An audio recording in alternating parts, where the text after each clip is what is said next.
Sahar, Chief Information Security Officer, Engro Corporation, for a talk on ethics in cybersecurity.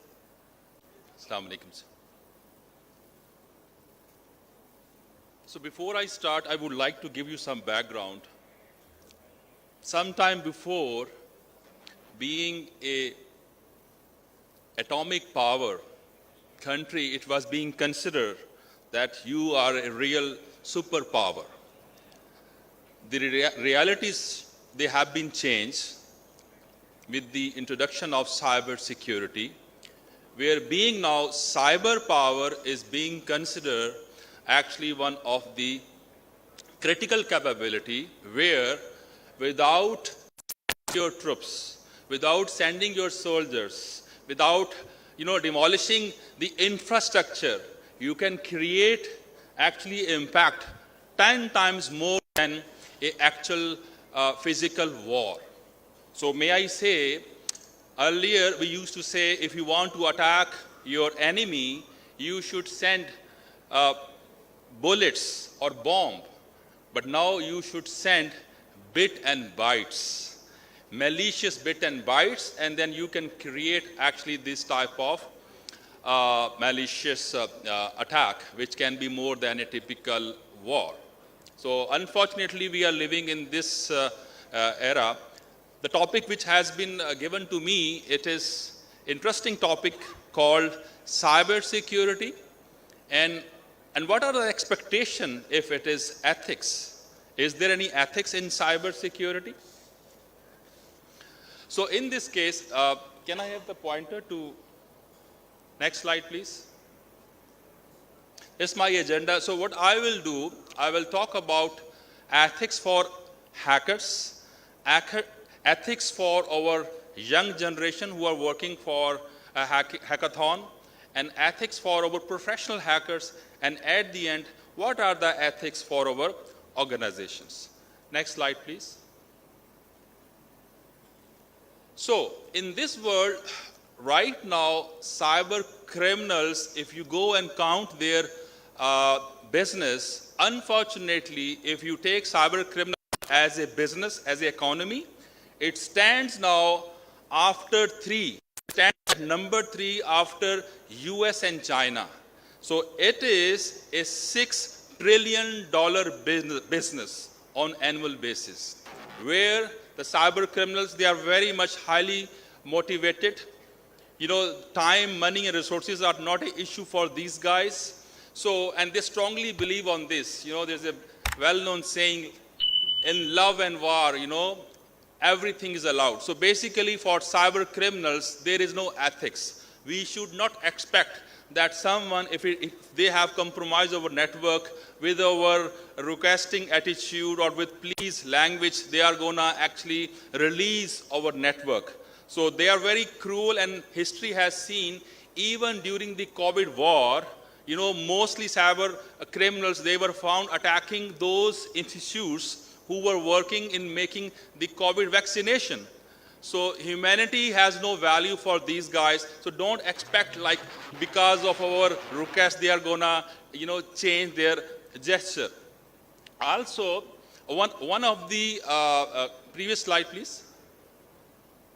One of the interesting stuff here is like these guys. Can you show the slide, please? Yeah. These guys, they require special negotiation skills, because once they go and take over your network, it's really a special exam for your nerves. It's like someone has hijacked your aeroplane. So it is more than that, because in case of hijacking aeroplane, at least someone is physically in front of you. Now you don't know these hackers, right? So they might be sitting 10,000 kilometers away and demanding for ransom to be paid, and you have very low margin to negotiate. And time is very, very critical in this scenario. Next one, please.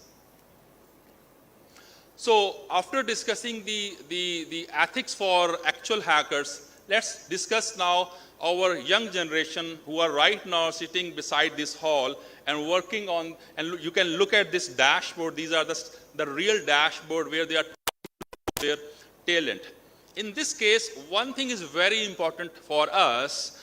what we believe a professional guy, a professional hacker is a combination of two things. One is competency and second thing is character. This is very, very important. The guy could be fantastic in hands-on and he can go and hack the system, but if there is no character building, then he can go into wrong hands, because this $6 trillion business, it is unfortunately is being run by bad people. So these guys, so there is a fair chance if government and corporate institutes, they will not pay right attention and they will not pay them right money, they might be captured by wrong people and they can go into wrong hands. So in this way, actually it is very, very important that these guys, they should not treat the critical infrastructure like the way our generation is making, like TikTok, movies, which is to some extent is not very serious job.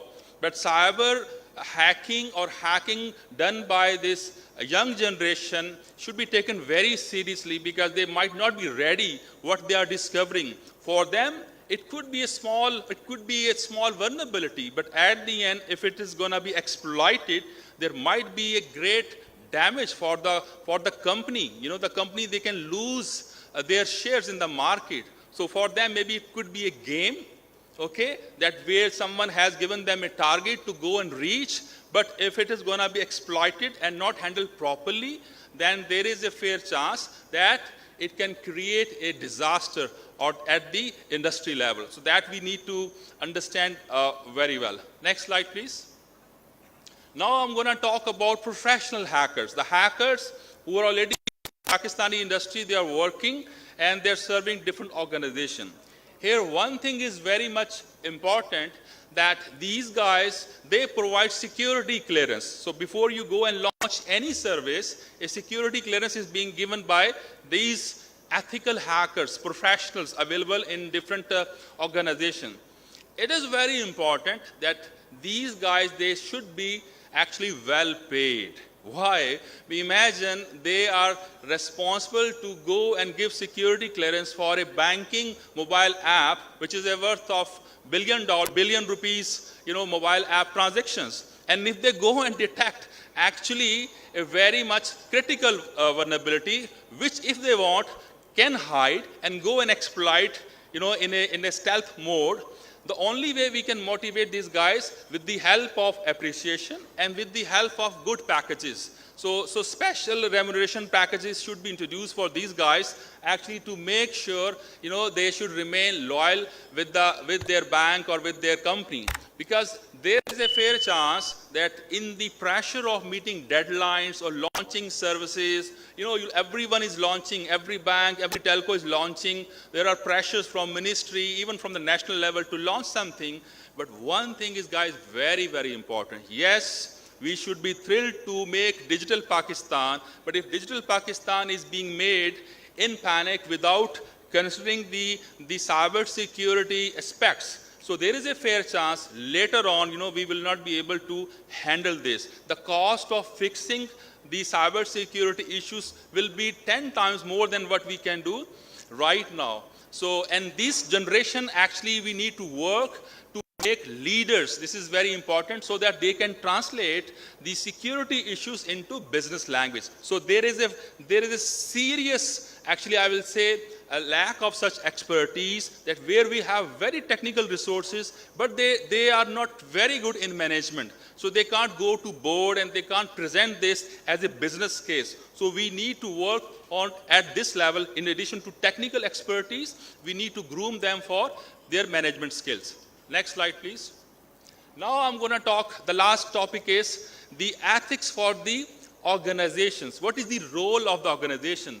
I have an interesting example in front of you. Forget cyber security. Look at this. The guys who are responsible to go on daily basis, for example, 20 million rupees, they are supposed to go and actually dispense this money with the help of their special, van on the behalf of a bank.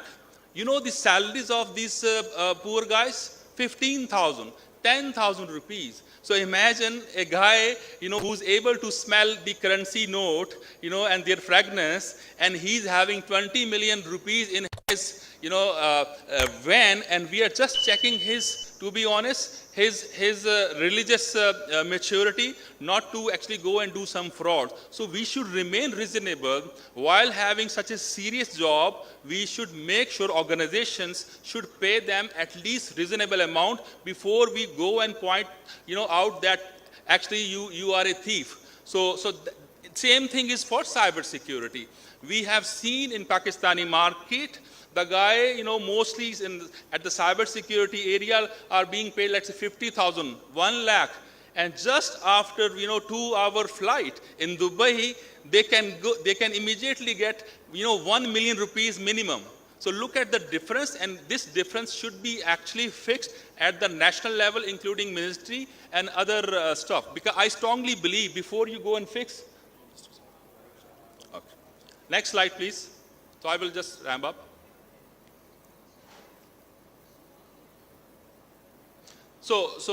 And we need to create actually organization level a culture where we should actually be okay to tell the public at a reasonable level if there is a breach. You know what happened at the national bank level? We are pleased this time, the bank is actually talking about, yes, there is an issue, and that's why people like us, now we are willing to go and collaborate with them because this is a national issue. So rather than hiding things, yes, issues could be at anywhere. All institutes should remain available to go and fix them. Last slide, please. So what I strongly believe, the time has come where actually we should encourage this generation who are involved in hacking, and where similar to the banks, they offer, you are going to be our ambassador, different cricketer, hockey players, they are picked by great employment options by different big institutes. The hackers, ethical hackers, should be captured by industry, and we should pay them good amount, and we should give them actually scholarships so that they should not go and join actually the wrong organizations. Because last thing is, I have not seen till now any bug bounty program other than this hackathon, where at the corporate level, industrial, people, they should announce, if you go and detect something, yes, we will go and acknowledge and we will reward you. So we need to actually encourage this type of culture at the ethical level. Thank you so much. My pleasure. Thank you.